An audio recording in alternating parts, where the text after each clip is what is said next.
Welcome to Every Step Podcast. I'm Krystyna, Weston. And I'm Judith, Beck. Every Step is the podcast where career and life meet.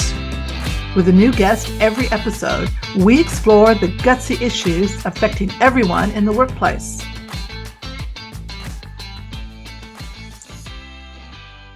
Today we welcome Joseph Healy and David Hornery, two very experienced bankers who turned banking on its head, creating a unicorn in the Australian banking sector. Disillusioned with big bank culture, Joseph and David started thinking about a startup that would improve and disrupt the banking status quo. Although they were self-professed no spring chickens, they created a plan to start a new bank that would serve small and medium-sized businesses, a sector that big banks were neglecting. The name, love the name, guys. It's a nod to the fact that a smaller, weaker person can overpower a strong opponent through the efficient use of energy. Joseph and David, welcome. Lovely to have you with us today. When you first had this idea, what were some of the barriers that you had to overcome? David, do you want to kick off? Sure. I think really it started as a concept for us in 2015. And I think the first step was about bringing that idea, what was an idea, to build a specialist SME-oriented business bank down into a cohesive business plan. And I think, that's a document that we wrote and then iterated many times over the course of the following years. But to really to get our ideas down, to unpack it, to be sufficiently, not being overly optimistic, to being realistic, not pessimistic either, but to being genuinely realistic as to the credibility and the credibility of the idea and how we would actually bring it to market. I think then I wouldn't describe it as a barrier, but one of the things that we realized very early on was you can have a great idea that is well articulated, but ultimately your capacity to execute that is around the people that you can attract around you. So not a barrier, but certainly something that we saw as being a fundamental deliverable if we were going to make this work. And we did, and we were able to attract a really high caliber of talent around us. And then I think really the other question is, because we're building we aspired to build a bank. Banks in Australia require a lot of capital. And so, one of the big challenges up front was to bring the investors on board, to be able to bring the idea, to pitch the idea in a way that you captured the imagination of investors, and that progressively you built that investor story over time, so that you could fund the enterprise from the ground up, and then you could build a sufficient inflow of capital, equity capital, that allowed you to build the balance sheet and then start to build some momentum. So, there was many more than that. Joseph, there's probably 10 that I've missed there as well. Oh, no, you covered some of the main points. I just kind of elaborating on what David said, that there was not a precedent for what we were doing. So this was uncharted waters. It had been decades since a new banking license had been issued in Australia, and even then, those banking licenses were issued to established institutions. So, starting from a blank piece of paper in a highly regulated industry and a highly capital-intensive industry, as David mentioned, the barrier to entry was really the psychological aspect of it. Thinking, "Oh my God, that was a great idea over a couple of beers." But actually, how do you make it happen, right? David touched on the capital and on the talent, but the reality is there was no roadmap for this, and so trying to think through, we started with the end in mind. I think that was a major breakthrough for us, because if you start thinking about, let's do this in incremental steps, you could very quickly get lost or overwhelmed by the magnitude of things. But we said, let's stop and think forward 10 years to 2026. And what do we want this company to look like? So taking the advice of Stephen Covey, let's start with the end in mind. And that vision of what we thought the company would look like was the light that got us through a lot of darkness in terms of how do you actually make this happen. So I would say that there was a psychological barrier, because this was a huge undertaking that was without precedent, was heavily complex in nature. And I think we convinced ourselves that let's start with the end in mind. Let's do this in a measured way. In fact, measure twice, cut once, which goes back to David's point about writing a business plan that we then workshopped. So I think for me, the barrier, and also, believing that we could make it happen. So I characterize it, you're always going to have barriers, particularly in regulated industry, of different magnitude. But the single biggest barrier really is the psychological one of believing that you can make it happen.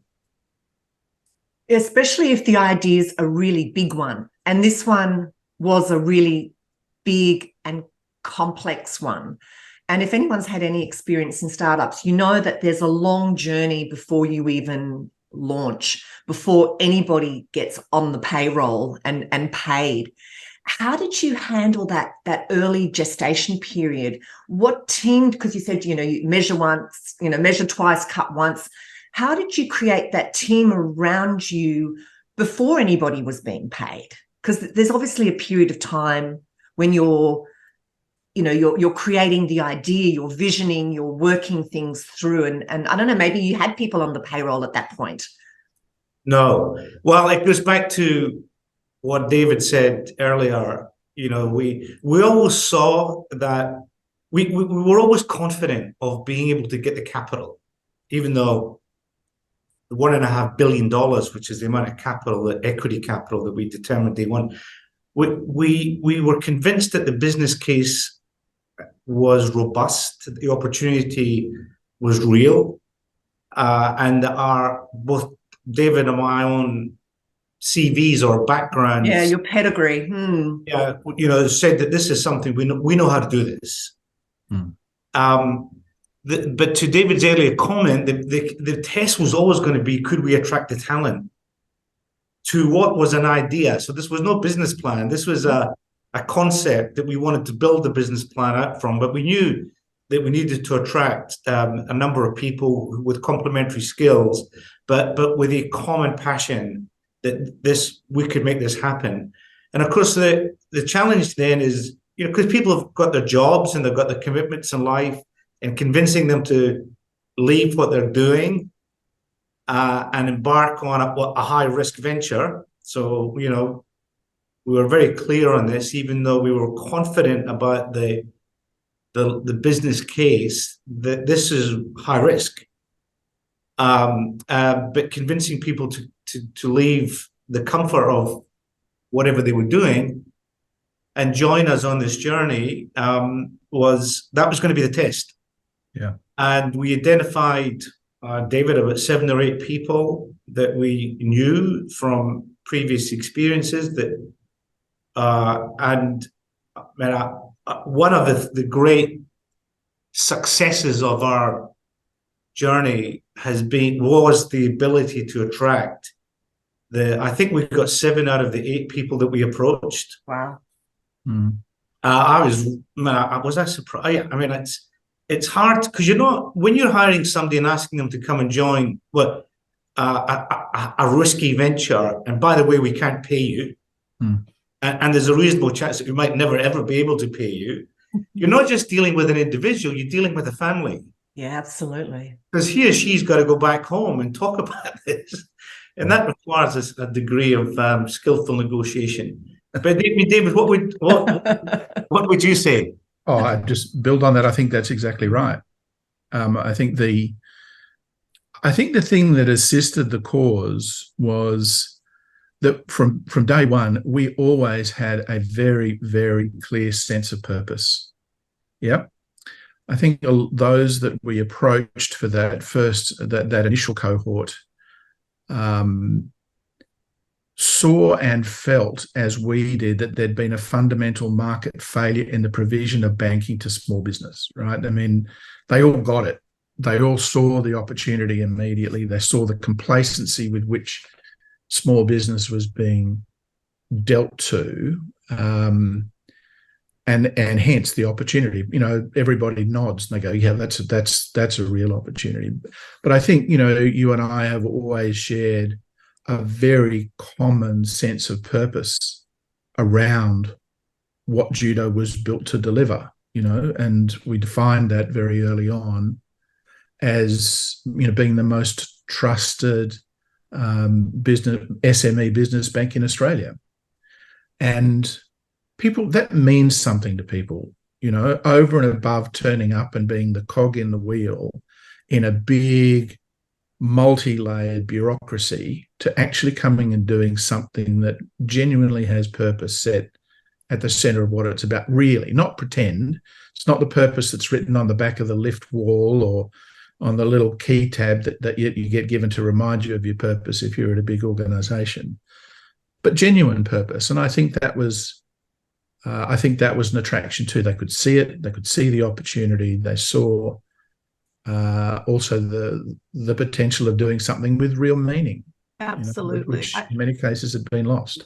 Absolutely. And I think those are really, really good points, because just looking over, in doing executive search all the years that I did it, what made people go to organization, one was the purpose and the story. What was the story that the company had? And is it an exciting story? Do I want to be part of the story? Is it something I can see myself there for the long term? Because let's face it, you want the most successful people and the people who are going to be on the same bus with you, and they have the same vision. And then the third thing that was very important was credibility. So nobody would have come and worked for you if you didn't have credibility that you built up over all those years and your track record. So, you can be a nice guy, but if you don't have the story and the track record, well, then somebody who's really successful already that you want to get over into your organization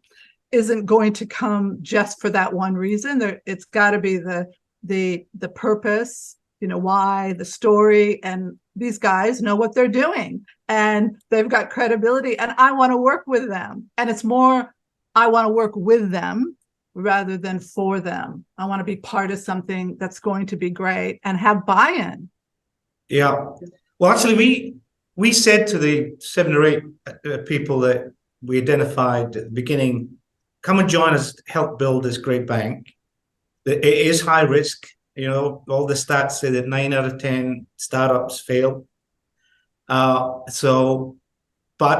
we've thought this through. We built what was the foundations of a business plan, that we need people to come and help flesh that out. But we also said, oh, by the way, we also want you to write a check, right? So because we need to make sure that there's real skin in the game. And so when you kind of think back today, you think, wow, that's convincing people to leave the security of a career and an established institution to embark on a journey that has a high probability of failure, and to actually put some of your own money in, because we knew that as this journey was unfolding, there was going to be highs and lows. It was going to be a roller coaster. And there were going to be dark days. And what we didn't want were people saying, oh, gosh, looks like it's going to fail. I better, jump back into a big institution. So we wanted not just the emotional equity in the business, but we wanted financial equity so that people had real skin in the game.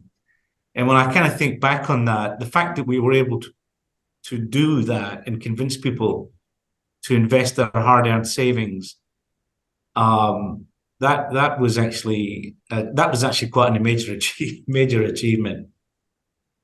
Absolutely. You talk about dark days, and every industry, every business, every startup has them. Only a few years after launching, we had what we've all been through, which has hit small business really hard.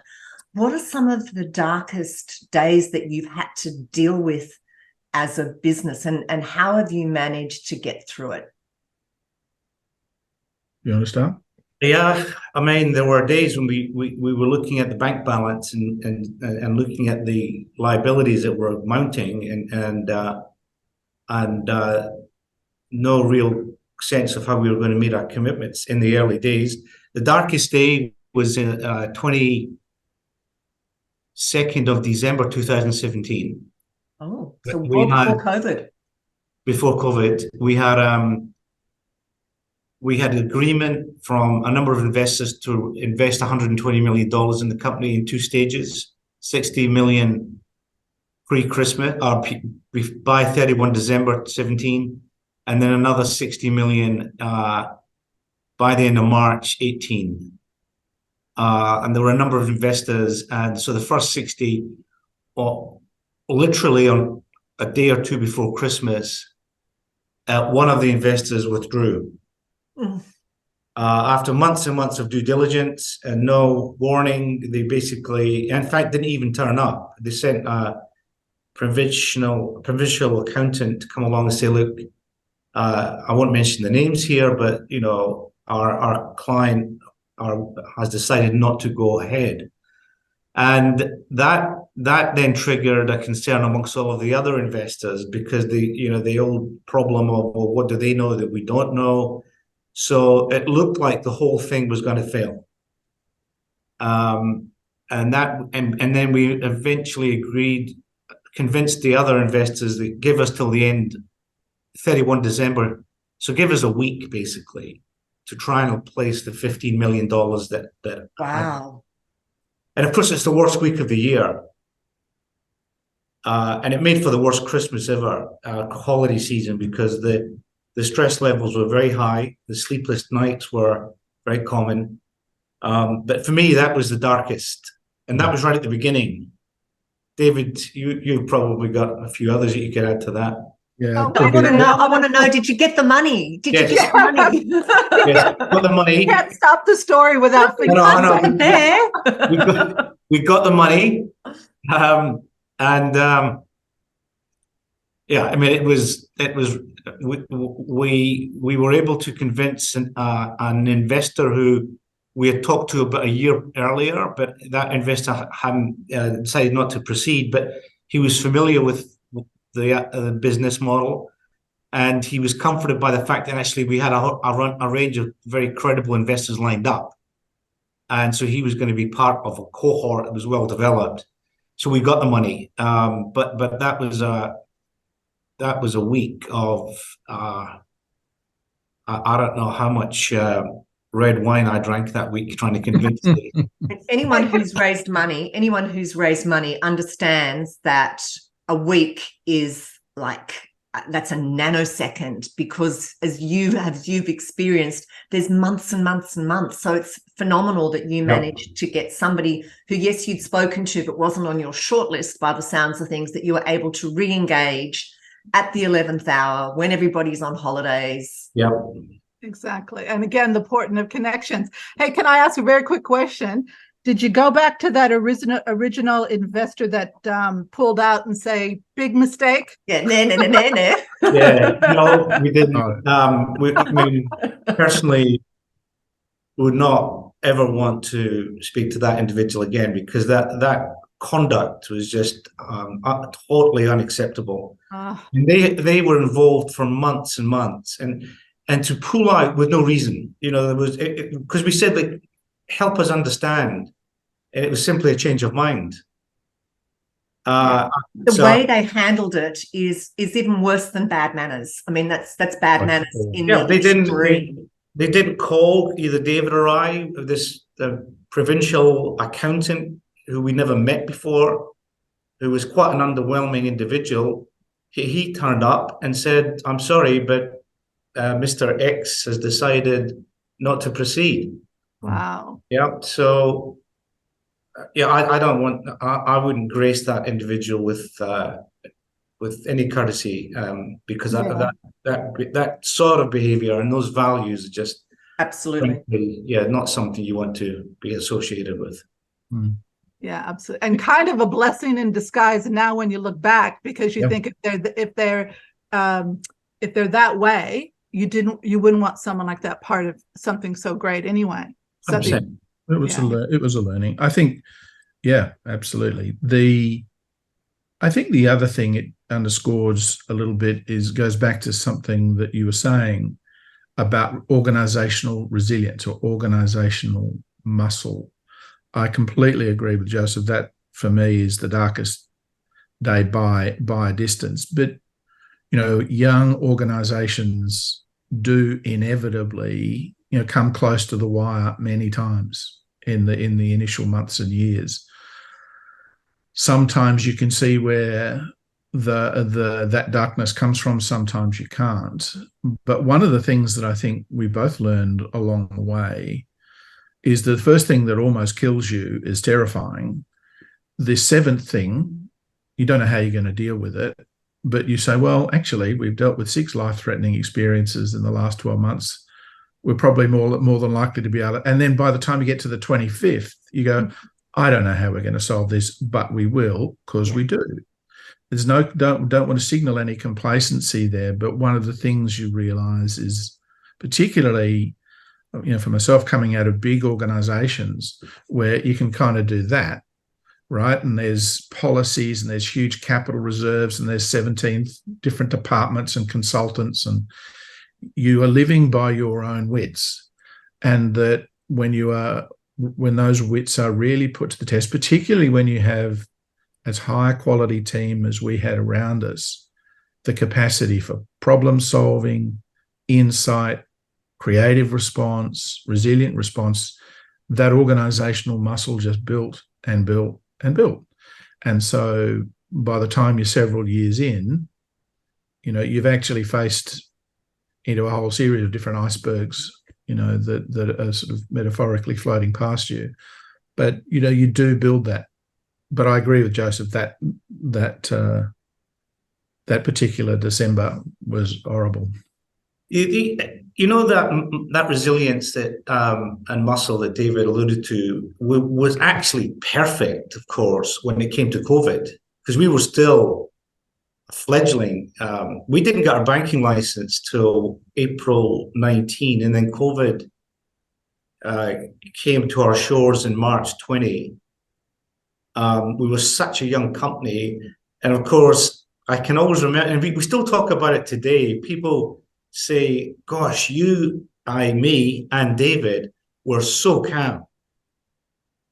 You know, when everybody else was running around thinking the world's falling apart. People still mention that to me today when we kind of talk about people that have been with the company since those days, have said what they remember was the calmness of the approach that David and I took to the emerging storm, and our ability to kind of navigate the organization through the choppy waters and the icebergs that were, some were visible, many were not.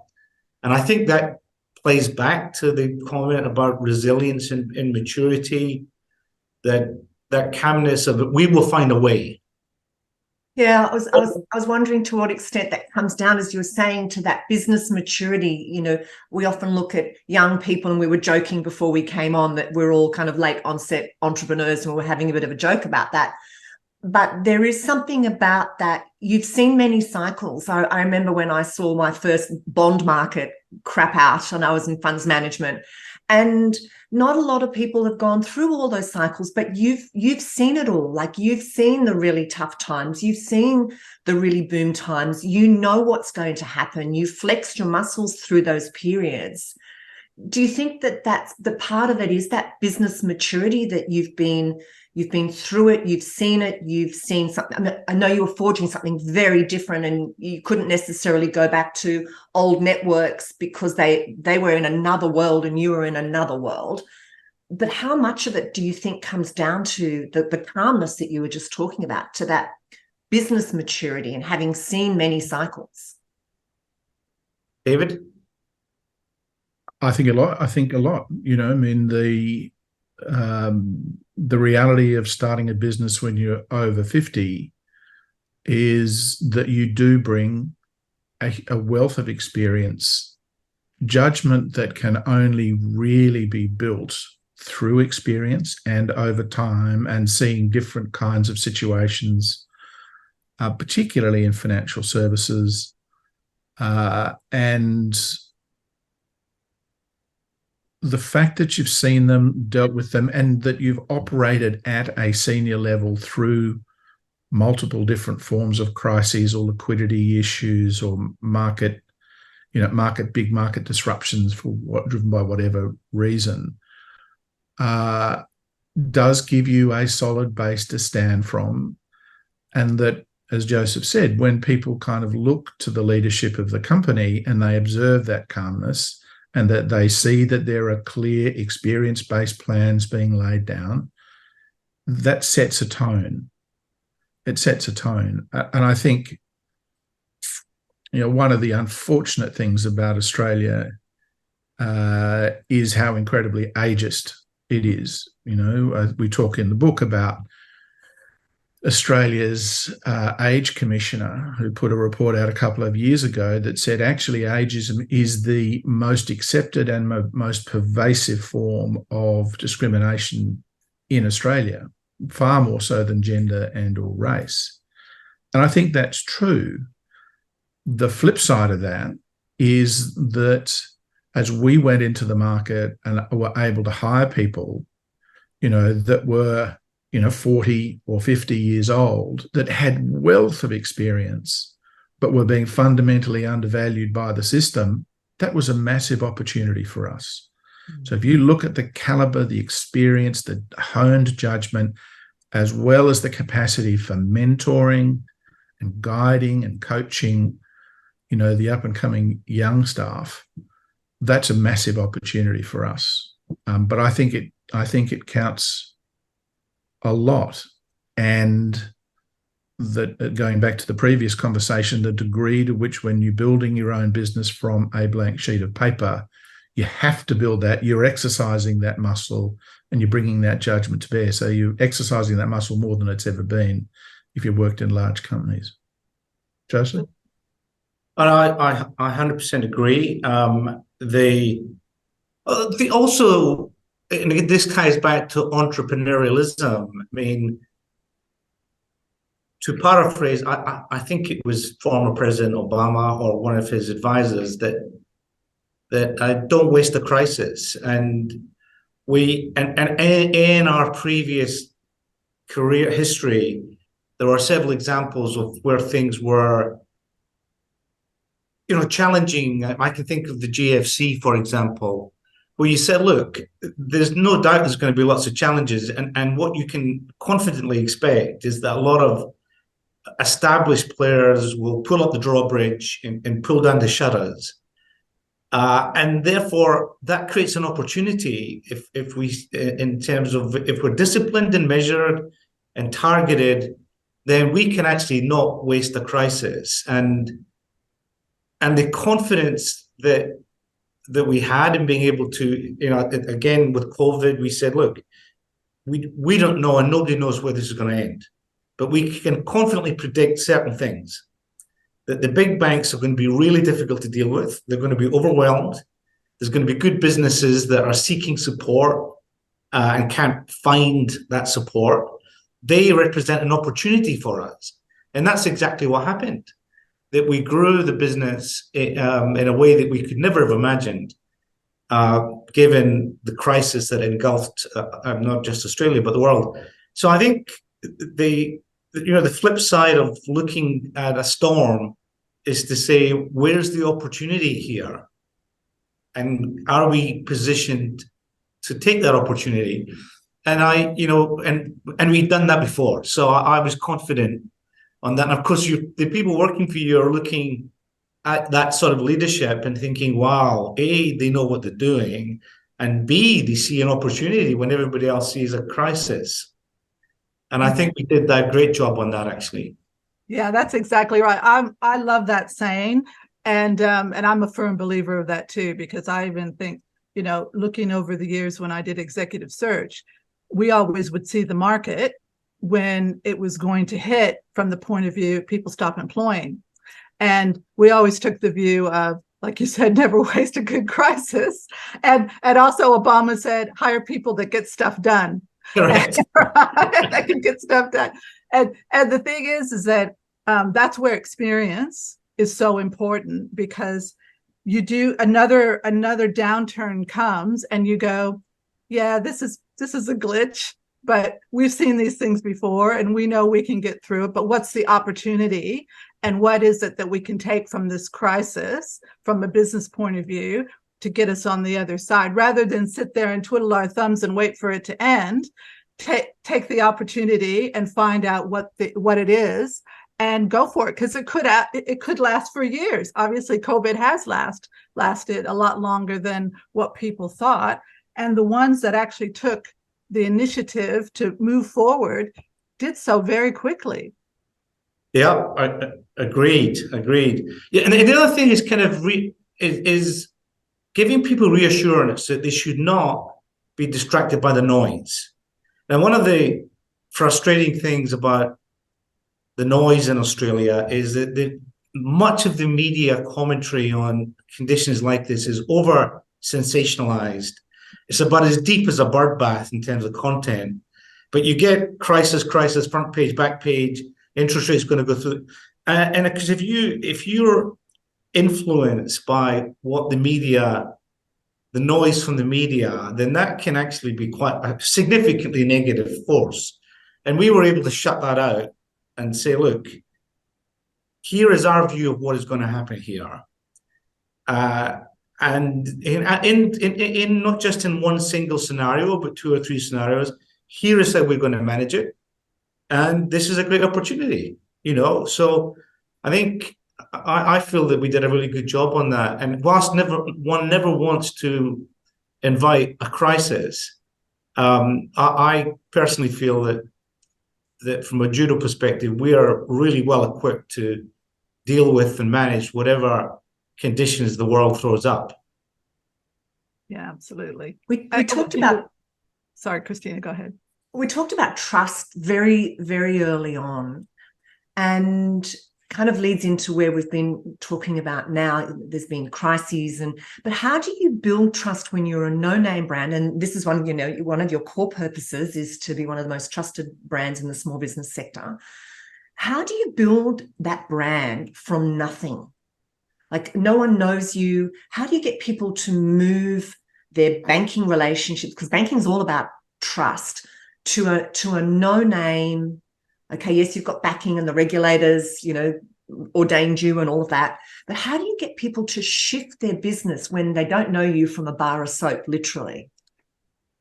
Well, I'll have a go, David, because this is actually it's a fundamental question.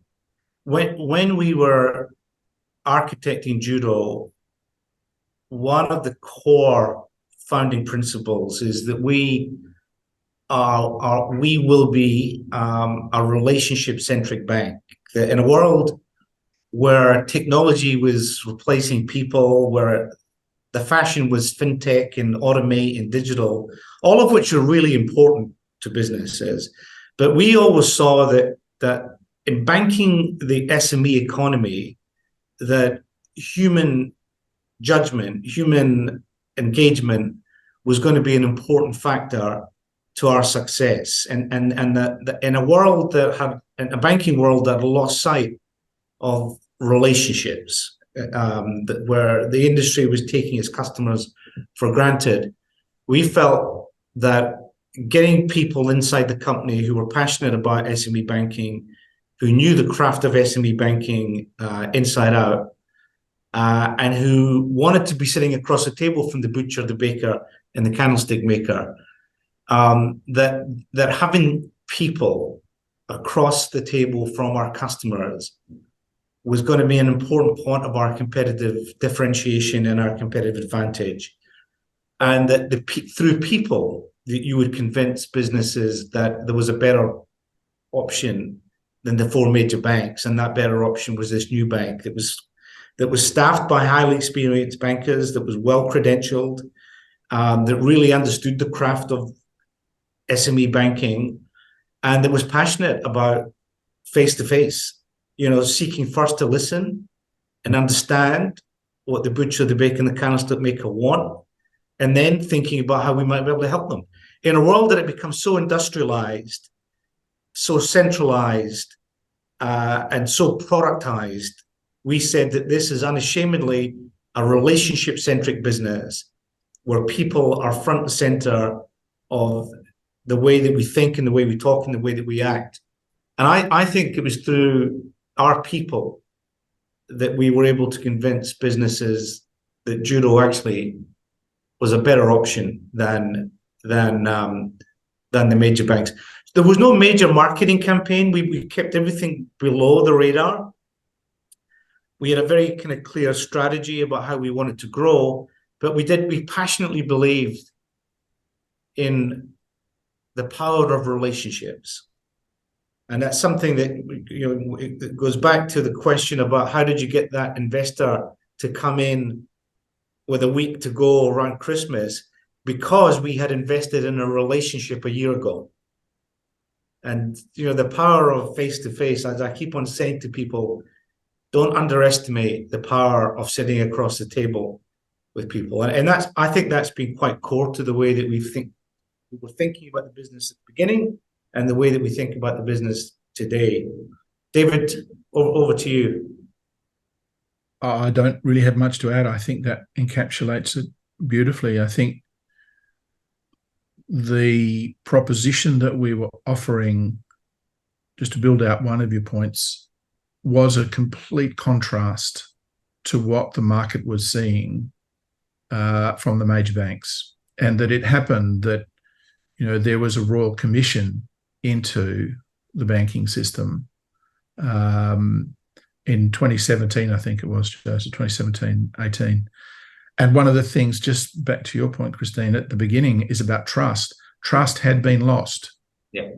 The social license of the banks in Australia to operate had been lost, right? And so it was a commodity that was largely absent in the relationship between small businesses and their banks. And I think that served as it was a very, for the banking system in Australia, it was a very sobering reminder of how central trust and the social license to operate have to be, a real awakening. And I think, that the point at which we built the offering that Joseph so clearly articulated, it served to underscore just how different that proposition and that building of trust and that building of relationship actually was to what was otherwise on offer. Yeah, I think trust is so critical to so many businesses, and I think many businesses forget that is one of their core value propositions, and therein lies the opportunity, because it's not just banking that's lost its way with trust. Agreed. And, the thing is that, businesses or small businesses or people who are listening to us today really take this in, that you need to be in front of your customer and have a relationship with them, do something different, go outside the square, because let's face it, customer service is rare. So do something novel, maybe pick the phone up and call somebody and actually pick it up. Go out and see the customer, and that will build that trust. And I think, that personalized service, people are craving for that. And they want to be made to feel special if they're dealing with an organization and how that company made them feel. And I think anybody who is, starting a new business today or in the beginning or wanting to take their business to the next step, if they just listen to some of these things, they're very basic. and they're very easy to do, and they actually make you feel better when you do it by actually building the relationship. Yeah, well, we say this today to our people. Look, we're fundamentally in the business of lending money to small to mid-sized businesses. When our dollar hits the bank account, it's no different from a dollar from a major bank. So how do we differentiate ourselves? And we do that through the experience that the customer has gone through up to the point when the money hits the bank account. So, and what does it feel like to do business with Judo versus doing business with one of the big institutions? The key is the experience, and the experience is wrapped up in the relationship. And we talk about the story of Jack Taylor and Enterprise Cards. Now, Jack Taylor, this is a true story. He was in 1958, at the ripe old age of 47, which in those days was no spring chicken. It's a spring chicken today, but in those days, he had been in the car hire industry, and he decided to leave. He was fed up with the service, and he set up a company called Enterprise Car Rentals in the United States with 17 cars. And now he's taking on the Avises and the Hertz and all the big giants who have all the strategic land at the airports. But Jack believed that he could build a business that was fundamentally about the customer experience. Because again, when the customer gets behind the steering wheel and turns the engine on, it's no different from being in a Hertz car or an Avis car or whatever other car. But what the difference is the experience of calling up or going seeing somebody and then getting the car keys. Now, fast forward to today, Enterprise Car Rentals has a market value that is greater than the sum of Avis, Hertz, and the other two big guys. And its secret sauce was customer experience. And that's Judo's secret sauce. It's how do people feel when they do business with us? It's common sense, isn't it? But it's not so common sense. In a world ain't that common. Yeah, but in a world that wants to digitalize, industrialize. I mean, if you had to call your bank today to renew your credit card, right? Your heart would sink, and you would go and get a stiff cup of coffee if it's the morning, or a stiff scotch if it's the evening, because you're about to write off 4 or 5 hours of your life. Yeah, that's exactly right. Right? Yep. Very true. The experience is poor. Yeah, exactly. That we had a conversation about this last week with Will Guidera, who had the #1 restaurant in the world in New York in 2017, and it was about unreasonable hospitality, which really does go. That concept goes to every industry, and it's about going over and above what is expected. And right now, the bar is so low on customer service that if you do something a little bit better, you're going to be above the rest. 100%. Now I can't believe, have gone over time.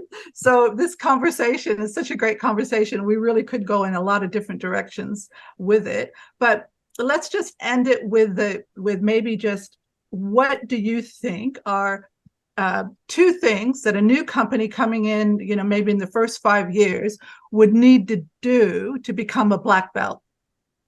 And I'll start with you, Joseph. Well, be really clear on the problem that you're seeking to solve or the opportunity that you're seeking to prosecute. So clarity around why would people want to do business with you? For me, the more time you spend on that fundamental question, the better. What's the problem that you're seeking to solve that the market is not solving itself? And we touched on that. And what's the opportunity? And then how do you prosecute that? So a clarity on that, because I have seen so many businesses start up with a fancy app, with a piece of technology that is going to revolutionize in their minds, and then find themselves closing the doors and closing the business a couple of years later, because they haven't thought through what the customer is looking for and what they can do that is going to be better and different from what the market is doing. So it's basic stuff. Yeah, absolutely. David? I think sort of 2 points that I'd roll into one, just building on Joseph, and it goes to where we began the conversation, is hire well. Think really clearly about the skills, the capability, the experience, and the character of the people that you want to bring in around you to create that team. Really important. They can be an absolute multiplier of the organization's potential, but if you get it wrong, they can be a diluter of the organization's potential. Yeah. I would add also, think big. Start with the end in mind. So don't start by saying, let's see how we go, and then we'll cross that river by feeling for stones. Be really clear, and which is what we did. Use an analogy, we built the foundations for a 10-bedroom house when we only needed 2 bedrooms in the first 5 years. But we knew that as we were growing, that with the foundations in place, then extending the house, extending the bank was going to be easily done with good foundations. So start with the end in mind. We had a 10-year vision in 2016 going out to 2026. And that vision of what we wanted Judo to look like was so invaluable to us as we were going through those dark periods in the early years, that we never lost sight of what it is, the vision we had for the company. And one of the great sources of pride that Dave and I talk about from time to time is that vision is unchanged. That in the strategic narrative around the company, the way we think about the company today is exactly the way we thought about it in 2016. And it just reinforces this: think with the end in mind, measure twice, cut once, make sure that you're absolutely on solid foundation. And then it's all about execution. There's no pivoting here or pivoting there. Let's change the business because it's not working. Spend the time up front on thinking this stuff through. Take longer to get to market. There's an old saying: if you want to go fast, go alone. If you want to go far, go together. Take the time, build a team, and think it through.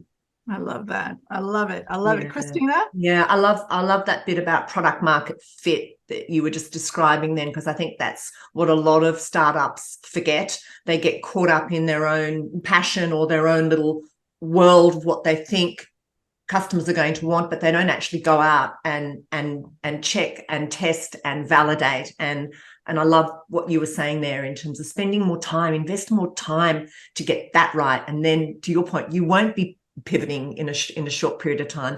That doesn't mean to say that pivoting's bad, but you'll avoid that costly turnaround, which just destabilizes investors, destabilizes people who are involved with you. So, but just building on your comments, I think the other 2 things that have come out of this conversation for me, which I know I've had to deal with as an entrepreneur, is continue to build your resilience muscles. They will serve you well. Any business will have peaks and troughs, and you'll spend more time in the troughs than you do in the peaks. It's really easy to ride a bike downhill. The challenge is when you're in those troughs, how do you motivate yourself out of them? How do you motivate the team out of them? How do you create that goodwill and that confidence that you will solve it, you can solve it, and you will get out of it together? And that's all about, practicing and flexing those resilience muscles. Absolutely. I love all those tips. I would just add,